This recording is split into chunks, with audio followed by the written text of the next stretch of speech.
My name is Isabella Young, and I'm 32 years old. 8 months ago, my parents sent me a text that shattered my world. Don't come to dinner tonight. Your brother's girlfriend doesn't feel comfortable around you. That text wasn't just about one dinner. It was the beginning of my systematic exclusion from my own family.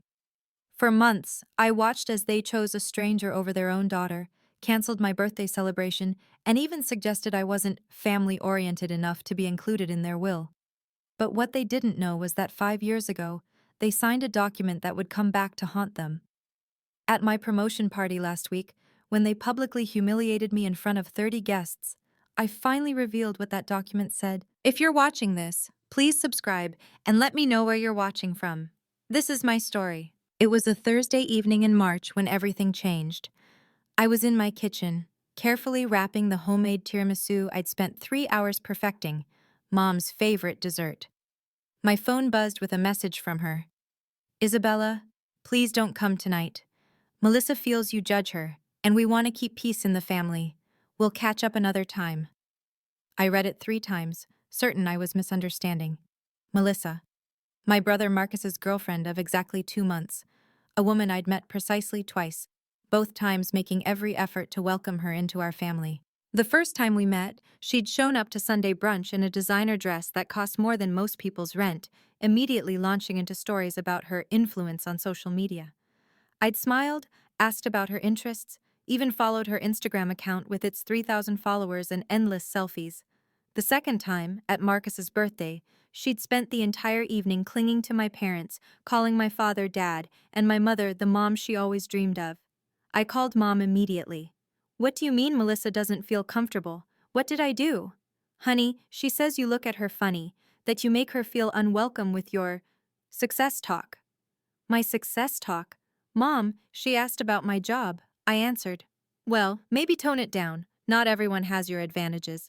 Advantages? I wanted to laugh. While Marcus had dropped out of 3 colleges on my parents' dime, I'd worked 2 jobs to put myself through architecture school.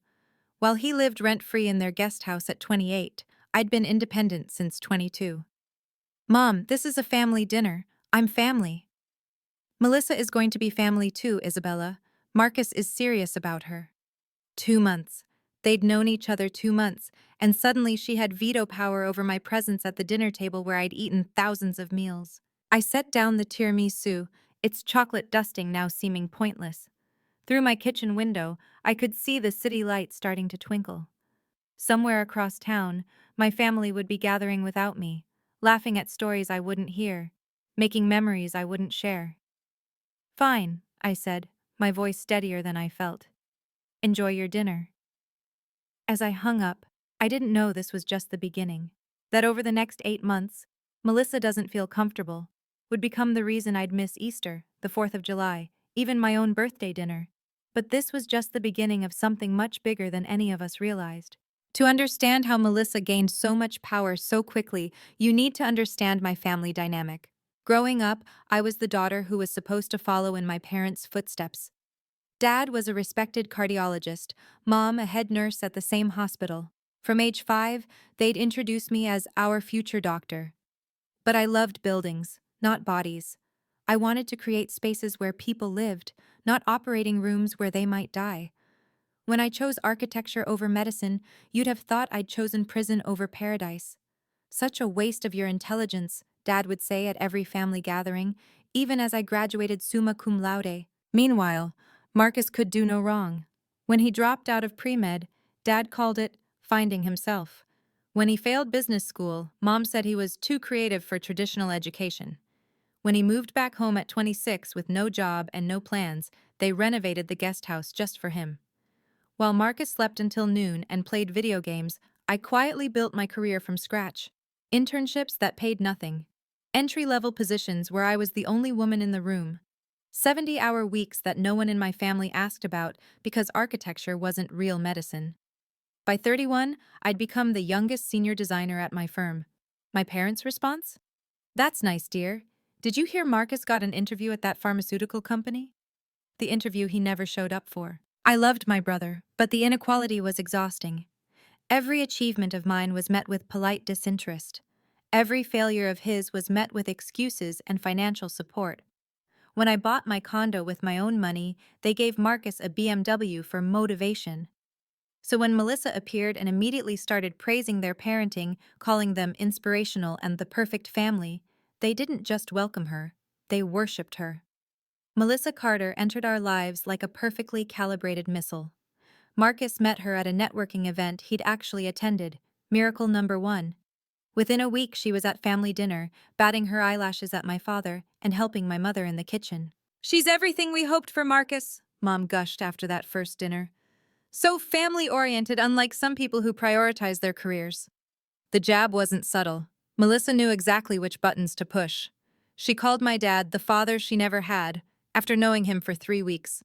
She posted photos with my mom on Instagram, #blessed, #family goals. She even started a tradition of bringing flowers every Sunday, the same Sundays I was suddenly accidentally not informed about. What fascinated me was her surgical precision. She never attacked me directly. Instead, she'd say things like, "Isabella's so lucky to be so independent. I could never be away from family that much." Or my personal favorite, "It must be nice to only worry about buildings instead of real relationships." My parents ate it up.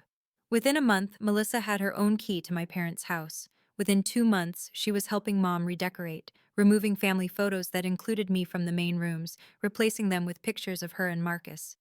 "We need to make her feel included," Mom explained when I asked about my missing graduation photo. I started keeping a mental list of red flags. The way Melissa knew my parents' net worth within weeks, how she suddenly developed an interest in their investment properties, the way she'd steer every conversation toward inheritance and family legacy. But pointing any of this out made me the villain. The exclusions started small, almost reasonable. "Oh, Isabella, we moved dinner to 5 p.m., but you're probably working anyway." Then they grew. "We're keeping Easter small this year, just Marcus and Melissa." Here's a list of events I was uninvited from in 8 months. Easter dinner, Mother's Day brunch, 3 Sunday dinners, the 4th of July barbecue, Dad's retirement party planning, Mom's birthday celebration, the family Labor Day trip. The excuses evolved too. First, it was Melissa's anxiety, then keeping the peace. Finally, they stopped giving reasons altogether. The birthday incident broke something in me. My 32nd birthday fell on a Saturday. Mom had promised weeks before, just family, my favorite restaurant. The morning of, I got a text. "Melissa made surprise plans for Marcus today. Rain check?" My birthday, rain check. I spent that evening with friends who actually wanted my company, but the sting remained. When I posted photos from my celebration, Melissa commented, "So glad you found your people." The subtext was clear: your people aren't your family anymore. Then I noticed something disturbing. Every achievement I posted on social media was followed by family drama within 24 hours. Got promoted to senior designer? Suddenly, Melissa was hurt by an imaginary slight. Won a prestigious project? Marcus needed emergency family support for his latest crisis. It wasn't coincidence. Melissa was monitoring my social media, strategically creating conflicts to overshadow my successes. She wanted me invisible, and she was succeeding. My parents didn't see the pattern, or maybe they didn't want to. The financial manipulation started subtly. "Marcus and Melissa need help with their apartment deposit," Mom mentioned casually during one of our rare phone calls. $20,000 of help, I later learned. Then came the car. "Melissa's having transmission problems," Dad explained, as if buying her a new Audi was the only solution. The girl who'd been dating my brother for 4 months got a $60,000 car. When I'd needed $3,000 for architecture software during school, I'd been told to figure it out yourself. It builds character. But the real alarm bells started when Mom mentioned they were updating their will to reflect current relationships. "Current relationships?" I asked, my stomach dropping. "Well, Melissa will be family soon. We want to make sure she's taken care of." "Mom, they're not even engaged." "Isabella, don't be selfish. Family isn't just about blood."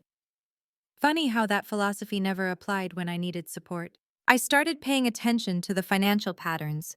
Joint bank accounts appeared. Melissa suddenly had access to my parents' investment advisor. Marcus, who'd never shown interest in family finances, was now attending meetings about their real estate portfolio, with Melissa taking notes. During a brief lunch with Mom, one where Melissa was conveniently busy, she let slip that they were considering transferring the lake house to Marcus for tax reasons. The lake house where I'd spent every summer, where I'd sketched my first architectural drawings on the dock. What about equal distribution? I asked carefully. Mom waved her hand dismissively. You have your career. Marcus needs more support. I wanted to scream. My career, the one they'd never celebrated, was now being used as justification to cut me out of my inheritance. Meanwhile, Marcus and Melissa were being handed everything. 5 years ago, my parents had met with their estate lawyer, James Mitchell, to set up their will. I'd been there, all of us had. We'd signed documents about fair treatment and equal distribution. Did they even remember? Or had Melissa's manipulation made them forget their own promises? I made a mental note to find my copy of those papers. Something told me I might need them. The text from Dad that evening confirmed my fears. Family meeting tomorrow about estate planning.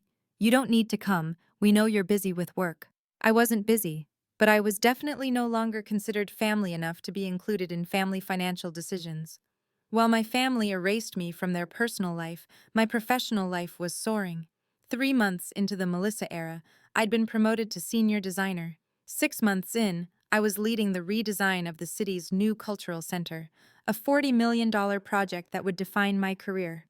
The promotion to design director was almost guaranteed. My boss, Richard, had been grooming me for it for 2 years. Isabella, you're the future of this firm, he'd said during my last review.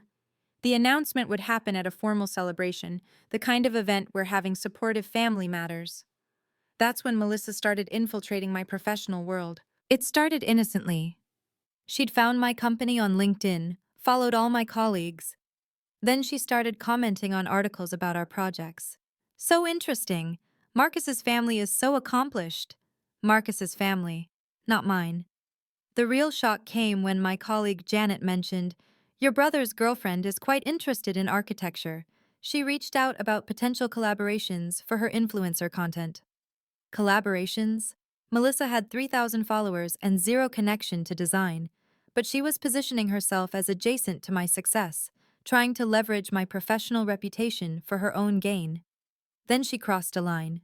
2 weeks before my promotion announcement, she messaged Richard directly. As someone close to Isabella's family, she wrote, I wanted to share some concerns about her work-life balance and how it affects those who love her. Richard, thankfully, forwarded it to me immediately. I assume this is complicated, he asked. She's my brother's girlfriend who's trying to sabotage me, I said simply. Consider it deleted, he replied. And Isabella? Maybe don't invite her to the promotion party. But I would invite them all, my parents, Marcus, and yes, even Melissa, because this promotion party wouldn't just celebrate my success, it would be the stage where I finally set things right. I scheduled it for the following Friday at the Sterling Room, the city's most elegant venue. 30 guests from my professional world, and 4 from my personal life who had no idea what was coming. My assistant helped with invitations. The one to my parents read, Please join me in celebrating a major milestone. Your presence would mean everything. They RSVP'd yes, adding, Melissa will be joining us. Hope that's okay? It was more than okay. It was perfect. The promotion party would change everything. They just didn't know it yet. If you've ever felt excluded by your own family, you're not alone. This story is about to take a turn that nobody saw coming. Before we continue, please hit that subscribe button and let me know in the comments. Have you ever dealt with a toxic family dynamic? Your stories help others know they're not alone. I read every single comment, and your support means the world to me. Now let's get to the promotion party where everything unraveled. Trust me, what happens next will leave you speechless. The morning of my promotion party, I stood in my office looking at the nameplate that would soon read, Design Director. 32 years old, youngest in the firm's history to reach this level. The achievement should have filled me with pure joy. Instead, I felt the familiar ache of wondering if my parents would finally be proud. Richard stopped by. Big night, Isabella. The whole board's coming. My family, too, I said, trying to sound casual. That's wonderful. They must be so proud. I smiled instead of answering. The Sterling Room looked magnificent. Floor-to-ceiling windows overlooking the city, soft jazz playing, champagne flowing. I'd chosen every detail carefully. Elegant, but not ostentatious, professional but warm. The kind of event that said success without screaming it. Colleagues arrived first. Janet, my mentor, David from the Cultural Center project, the senior partners who'd approved my promotion. Each congratulation felt genuine, earned. Then I got the text from Mom. Running late, Melissa needed to stop somewhere. Of course she did. They arrived 40 minutes late, missing the cocktail hour entirely. I watched them enter through the reflection in the window. Dad in his golf casual clothes, he hadn't bothered to dress up. Mom clutching Melissa's arm like she was the guest of honor. Marcus trailing behind, already on his phone. And Melissa, she wore white. A flowing white dress that practically glowed under the venue lights. At my promotion party, she dressed like a bride. Isabella, Mom called out too loudly. Sorry we're late. Melissa wanted to look perfect for your little work thing. Little. Work. Thing. I walked over, smile fixed in place. Welcome. Let me introduce you to some people. Oh, we're fine here, Melissa said, already scanning the room. This is nice. Smaller than I expected. It was a party for 30 distinguished professionals, not a nightclub. But I didn't take the bait. Yes, intimate gatherings are more meaningful, I replied. The speech starts in 10 minutes. Speech? Marcus looked up from his phone. You're giving a speech at your own party? It's customary when receiving a major promotion, Richard said, appearing beside me. Isabella's achievement deserves recognition. My family exchanged glances I pretended not to see. The contrast was painful to watch. On one side of the room, my colleagues mingled, discussing projects and congratulating me. On the other, my family had claimed a corner table, isolated and clearly uninterested. Melissa held court, loud enough for others to hear. I could never work in an office, she announced. It's so limiting for creative souls. Mom nodded along. Melissa's an influencer, she explained to a passing waiter. Very successful. I caught Janet's eye. She'd Googled Melissa earlier. We both knew her influence extended to sponsored posts for teeth whitening kits that paid maybe $50 each. Isabella, David called out, tell everyone about the Cultural Center design. The board's calling it revolutionary. Before I could respond, Melissa laughed. Revolutionary? It's a building. Let's not get carried away. The room quieted slightly. David, bless him, simply turned his back on her and continued talking to me.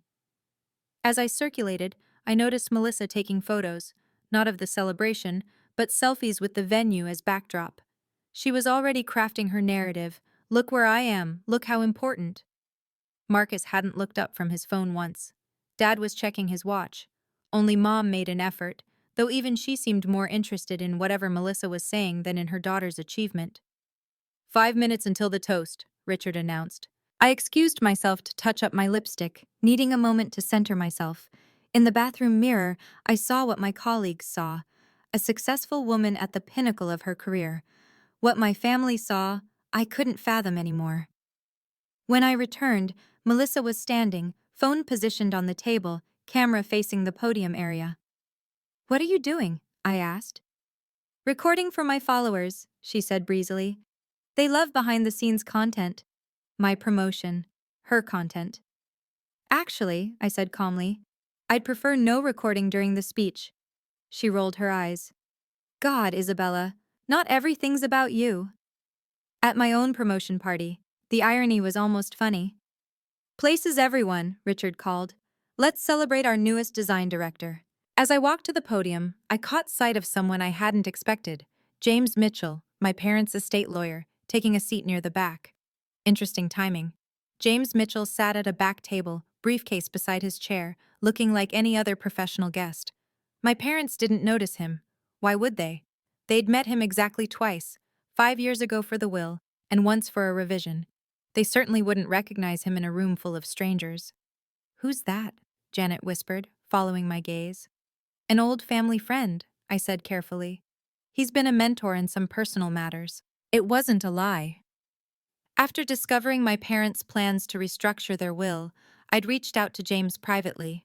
Not as their lawyer, that would be unethical, but as someone who could clarify what documents had been signed years ago. Interesting briefcase for a party, Janet observed. James is very traditional. What Janet didn't know was that briefcase contained copies of documents my parents had forgotten existed, documents with their signatures, documents with very specific clauses about equal treatment and family assets. I'd invited James as my guest, perfectly legal and appropriate. If he happened to have relevant paperwork with him, well, that was just fortunate timing. Melissa's voice carried across the room. Is that the speech area? It's so small. When I did my brand launch, we had a proper stage. Her brand launch, in her apartment, with 12 people. Marcus had complained about it for weeks. 2 minutes, Richard announced. I watched James discreetly check his watch, then his phone. He was ready. The question was whether I'd need him. That would depend entirely on how my family behaved in the next few minutes. Richard clinked his glass, and the room settled into expectant silence.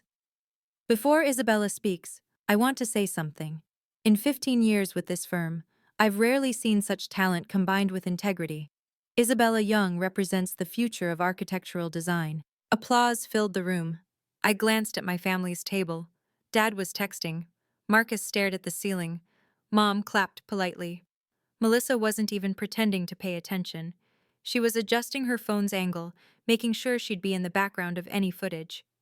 Thank you, Richard, I began, moving to the informal podium area. This promotion means more than a title change. It represents years of... Can you speak up? Melissa called out. Some of us can't hear. She was 10 feet away. Of course, I continued smoothly.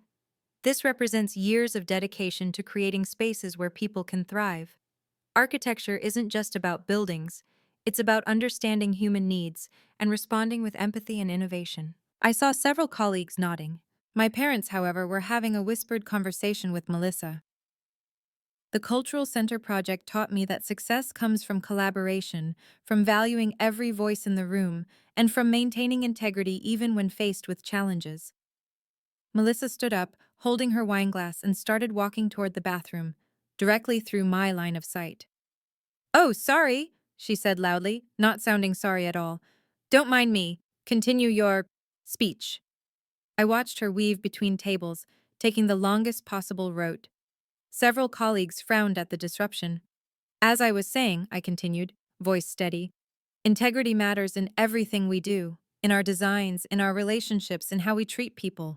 Melissa had reached the bathroom door but hadn't gone in. She was standing there, wineglass in hand, watching me with a small smile. She was planning something. I want to thank everyone who made this possible, I continued, refusing to let Melissa's hovering derail me. My colleagues who pushed me to excel, Richard, who saw potential in a young architect with big dreams, and... Melissa started walking back, this time directly toward me. The wine in her glass sloshed dangerously. And my family, I said, watching her approach in my peripheral vision. Who taught me that success is earned, not given. Mom actually smiled at that, missing the subtext entirely. Melissa was 5 feet away now, her path unnecessarily close to where I stood. 4 feet? 3? Most importantly, I said, taking a small step backward, I've learned that true success comes from standing firm in your values even when... Melissa tripped. It was theatrical, almost slow motion. Her ankle turned, her arms flailed, and her wineglass flew forward in a perfect arc toward my cream-colored dress. Except I'd stepped back. The wine splashed onto the floor where I'd been standing. Melissa stumbled forward, expecting to collide with me, and instead found empty air. She caught herself awkwardly on a chair, wineglass shattering on the marble floor. The room went silent. Oh my God, Melissa gasped, straightening up. Isabella, why did you move? You made me fall. Every eye in the room turned to us. Several people had their phones out. They'd captured the whole thing. Are you hurt? I asked calmly, not moving to help her. You pushed me, she declared, voice rising. I saw you push me. Isabella was 3 feet away, Janet said flatly. We all saw it. That's when Melissa made her move. She pushed me, Melissa insisted, her voice climbing to performance pitch. I was just walking by and Isabella shoved me. Look, I'm bleeding. She held up her hand, a tiny scratch from the broken glass, barely visible. Melissa, stop, I said quietly. Everyone saw what happened. You've always hated me. She was in full victim mode now, tears appearing on cue. From day one, you've tried to exclude me, to make me feel unwelcome. The irony was so thick I could taste it. Marcus finally looked up from his phone. Jesus, Isabella, what did you do? She didn't do anything, David said firmly. The young lady tripped on her own. Don't defend her! Marcus stood, moving to Melissa's side. My girlfriend is hurt and embarrassed because Isabella can't stand not being the center of attention. Marcus, I said, still calm. Melissa walked directly at me with a full wine glass. There are 30 witnesses. Witnesses to your jealousy. Mom had stood now too. Isabella, this is your promotion party. Why would you create drama? I almost laughed. I'm creating drama? I was giving a speech. You were showing off, Dad interjected, his first words all evening. As usual. And when Melissa accidentally got in your way, you humiliated her. The room was dead silent. My professional colleagues were witnessing my family defend someone who'd obviously tried to sabotage my moment. She's bleeding, Mom rushed to Melissa with napkins. We need to leave. This is too stressful for her. No, Melissa said, chin lifting. I deserve an apology. In front of everyone. And there it was. The real goal. Public humiliation at my professional peak. Apologize, Isabella, Dad commanded. Now. Every colleague was watching. Richard looked ready to intervene. James Mitchell had quietly stood up, hand on his briefcase. Apologize? I repeated, looking at my father. For what, exactly? For pushing Melissa, Marcus shouted. For being a jealous, bitter... Marcus, Richard's voice cut through the room like a blade. You're speaking to our design director. Show some respect. Respect? Marcus laughed bitterly. She doesn't deserve respect. She's always been like this. Cold, superior, thinking she's better than everyone. Because she has a job? Janet asked dryly. The burn was so subtle it took Marcus a moment to process it. Several colleagues hid smiles. Isabella has always been difficult, Mom announced to the room, as if explaining to children. Ever since she chose career over family, we've tried to include her, but she makes it so hard. Include me? The words escaped before I could stop them. You uninvited me from 8 family events in 8 months. Because you make Melissa uncomfortable, Mom snapped. She feels judged by you. I've spoken to her exactly 4 times, I said. Total. See? Melissa whimpered, still clutching her barely scratched hand. She keeps track of everything like some kind of stalker. I'm scared of her. Scared. Of me. The woman who'd never raised her voice to her. This is ridiculous, someone muttered. I think it was David. Dad stepped forward, his face red. Isabella Marie Young, you will apologize to Melissa right now, or you can consider yourself no longer part of this family. The ultimatum hung in the air like a challenge. She's always been jealous, Melissa added, sensing victory. Of Marcus, of me, of our happiness. Some people can't stand seeing others succeed. The projection was so bold I almost admired it. Apologize, Mom echoed. Do the right thing for once. I looked around the room, at my colleagues who'd watched me earn this promotion, at my parents who'd chosen a stranger over their daughter, at Melissa, smirking behind her fake tears, at Marcus, righteous in his enabling, at James Mitchell, who'd moved closer, briefcase in hand. You want me to apologize? I said slowly. Let's discuss what apologies are really owed. There's nothing to discuss, Dad said, his doctor voice, the one that brooked no argument. You've embarrassed us enough. Apologize to Melissa, and we can all move past this unfortunate incident. Unfortunate incident, I repeated. Is that what we're calling attempted sabotage now? Sabotage? Melissa's voice went shrill. I was getting a napkin. From across the room? Walking directly at me? With a full glass of wine? You're paranoid, Marcus spat. Just like you were paranoid about Melissa monitoring your social media. She comments within an hour of every post I make. Because she's trying to be supportive, Mom cried. Something you'd understand if you weren't so self-absorbed. The gaslighting was breathtaking. 30 professional witnesses, and my family was rewriting reality in real time. I need that apology, Melissa said, pressing her injured hand to her chest. For my emotional well-being. Your emotional well-being, I said flatly.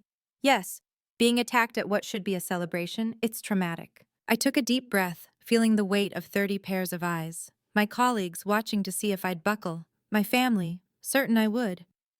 You know what else is traumatic? I asked, my voice carrying clearly. Being systematically excluded from your own family, having your achievements dismissed, watching your inheritance get redistributed to someone who's been dating your brother for less than a year. Mom gasped. Isabella, family business is private. Then perhaps, James Mitchell said, stepping forward, we should discuss this somewhere more appropriate. I believe I can help clarify some matters. My parents froze, finally noticing him. James? Dad's face went pale. What are you doing here? This is the moment where everything changes. If you've been waiting to see justice served, you're about to witness something incredible.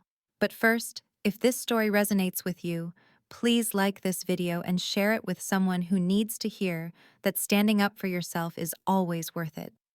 Drop a comment with "If your team Isabella." I see every single one, and they mean the world to me. Now, watch what happens when the family lawyer reveals what my parents forgot they signed. Hello, Robert. Linda. James Mitchell's voice was professionally neutral as he approached our group. I'm here as Isabella's guest this evening. Our family lawyer is Isabella's guest? Mom's voice cracked. That's a conflict of interest. Actually, James said calmly, I'm here in a personal capacity, though I do happen to have some documents that might be relevant to this discussion. Melissa stepped back, suddenly less interested in being center stage. Who is this? James Mitchell, he said, extending a hand she didn't take. I've been the Young family attorney for 15 years. I helped draft their estate plans. This is inappropriate, Dad blustered. Whatever Isabella has told you. Isabella hasn't told me anything that isn't already documented, James interrupted smoothly.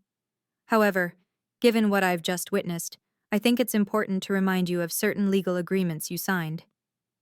The room was riveted. Even the catering staff had stopped moving. We don't need to do this here, Marcus said, grabbing Melissa's arm. Come on, babe, let's go. Actually, James said, since you're named in these documents, Mr. Young, you might want to stay. Marcus froze. What documents? James opened his briefcase with practiced efficiency. 5 years ago, your parents signed a comprehensive estate plan. Isabella was present. So were you, Marcus, though you left early for a date. So? Melissa interjected, apparently unable to help herself. That's ancient history. Legal documents don't expire, Ms. Carter. Melissa Carter. Ms. Carter. These particular documents include something called an equal treatment clause. Are you familiar with that term, Robert? My father's face had gone from pale to gray. We signed a lot of papers that day. Yes, James said. You did. James pulled out a leather-bound folder, his movements deliberate and calm. This is the equal treatment clause you both signed. Would you like me to read the relevant section? This is ridiculous, Mom said weakly. We're at a party. A party where you just publicly threatened to disown your daughter, Janet observed. Several colleagues murmured agreement. James cleared his throat. The clause states, should any beneficiary be subjected to systematic exclusion, discrimination, or disinheritance based on factors unrelated to criminal activity or documented abuse, said beneficiary may invoke immediate asset protection. This protection freezes their portion of the estate and prevents any redistribution that would constitute discriminatory practice. The silence was deafening. Furthermore, James continued, the clause includes documentation requirements. Any pattern of exclusion lasting more than 6 months triggers automatic review. That's not... We didn't mean... Dad stammered. You also signed an addendum, James said, pulling out another document. It specifically states that family gatherings, celebrations, and communications must be equally inclusive to all beneficiaries unless legal restraining orders are in place. This is insane, Marcus exploded. You can't force people to invite someone to dinner. No, James agreed. But you can't systematically exclude one beneficiary for 8 months while financially supporting another who isn't even legally family, then threaten disinheritance without triggering this clause. Melissa's face had gone white. I'm not after their money. No one said you were, James replied mildly.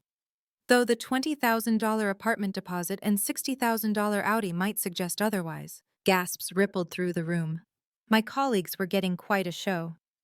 How do you know about that? Dad demanded. Financial transfers are documented, Robert, especially ones that size. Isabella told you to ambush us, Mom accused.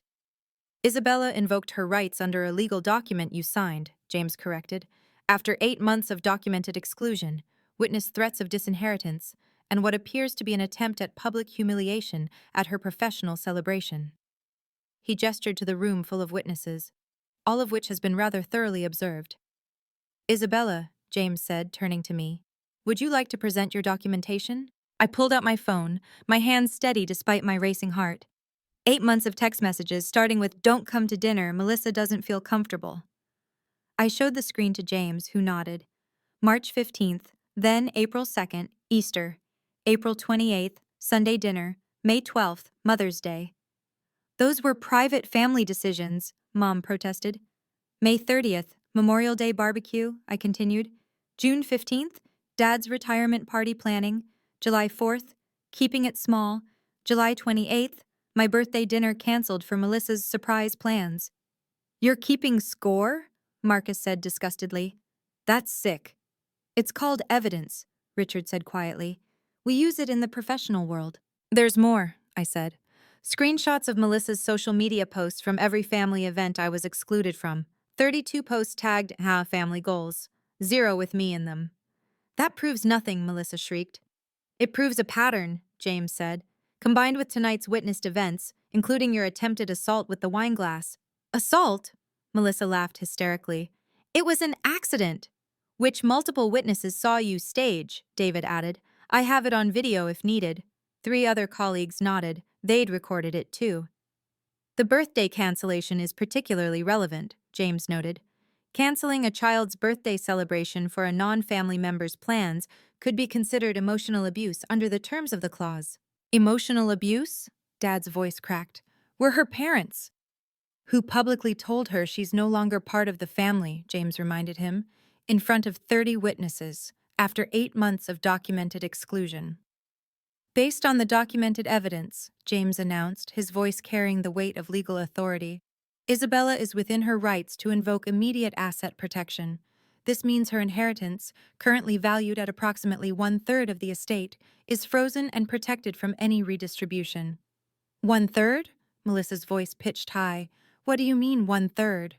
The estate is to be divided equally among beneficiaries, James explained. That means Isabella, Marcus, and a portion for charitable giving as specified. Any attempt to alter this in a discriminatory manner is now legally void. We can change our will, Dad said desperately. It's our money. You can, James agreed, but not in a way that discriminates against one child based on the documented pattern of exclusion. The Equal Treatment Clause you signed prevents punitive disinheritance without cause, and making Melissa uncomfortable doesn't constitute cause. This is extortion, Marcus shouted. This is contract law, James corrected. Your parents agreed to these terms. They signed them. They had them notarized. He pulled out one more document. Isabella, as the aggrieved party, you have the right to invoke trustee review. This means an independent trustee would oversee any estate distributions to ensure compliance with the Equal Treatment Clause. She planned this whole thing, Mom cried. The party inviting you, it's all manipulation. I planned a promotion party, I said quietly. You chose to come late, dress down, and allow Melissa to attempt to humiliate me. I simply prepared for the possibility you might continue the pattern of the last 8 months. The trust fund alone is worth approximately $500,000, James continued. The real estate holdings add another $1.5 million, divided equally. Any attempt to transfer property to Marcus alone, as was apparently discussed, would trigger immediate legal action. Melissa swayed on her feet. Marcus caught her arm.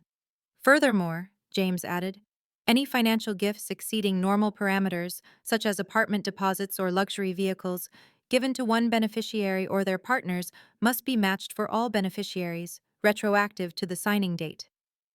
Retroactive? I asked, genuinely surprised. That means, James said with a slight smile, Your parents owe you approximately $80,000 to match what they've given Marcus and Ms. Carter in the past 8 months. The room erupted in whispers.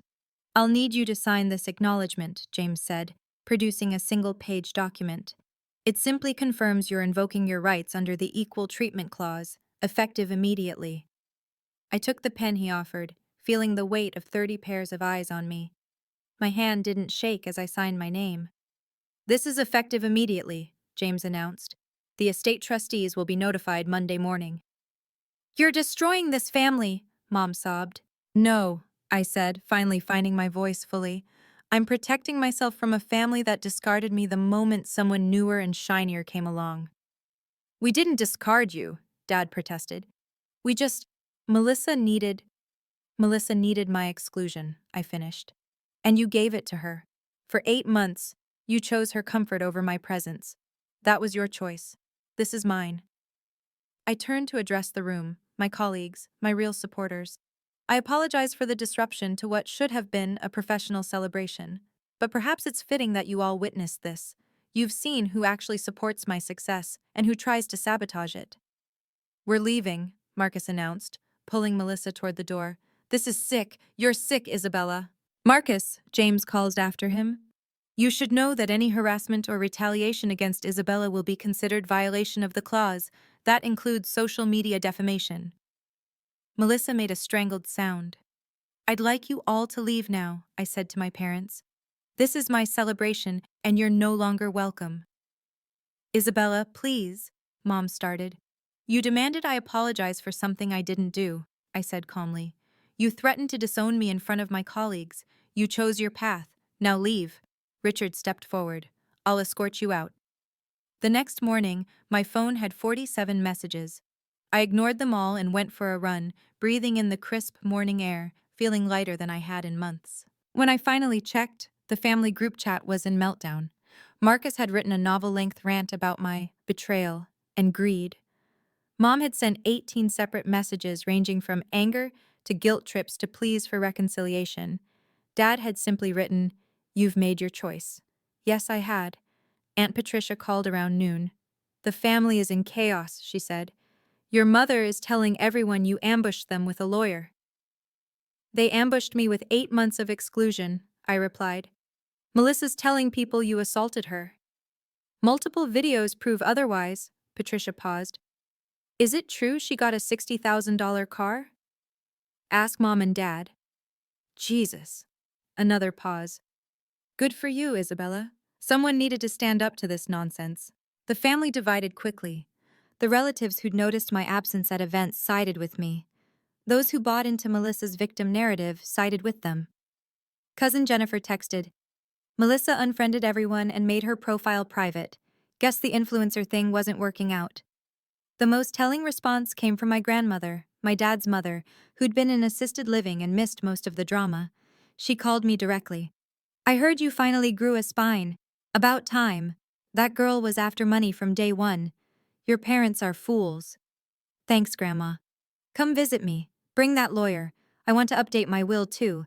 Make sure your parents can't touch a penny if they keep acting like idiots. I laughed, the first real laugh in months.